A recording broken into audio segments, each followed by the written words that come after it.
2 నిమిషాలు మాట్లాడి కోరారు.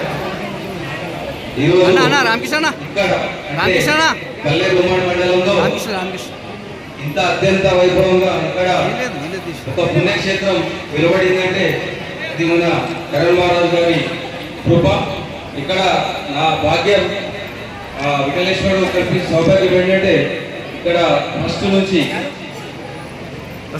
ఈ గజేంద్రాశ్రమం మొదట నుంచి మహారాజు గారి శిలా పూజ చేసినప్పటి నుంచి కూడా నేను విలేకరుగా కొనసాగుతున్నా.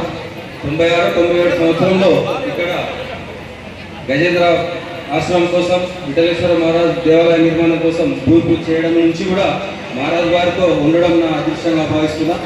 ఇక్కడ మహారాజు గారి గురించి కానీ భక్తి కార్యక్రమాల గురించి కానీ ఇంతకుముందు మా భద్రి రామకృష్ణ మొత్తం మహారాజు గారి గురించి ఏం అవకాశం లేకుండా చెప్పేశారు.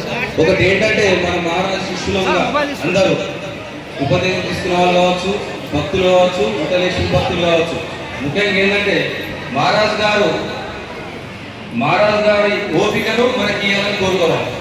ఇంత ఏజ్లో కూడా మహారాజు గారు మనం ఒక ఎగ్జాంపుల్ చెప్తా. కళ్యాణ ఎల్లమ్మ ప్రతిష్ట కోసం మేము రమ్మని కోరగానే మహారాజు అప్పుడు పండరపూర్లు ఉన్నాడు. కేవలం సమయం 8 గంటలు మాత్రమే ఉన్నాడు.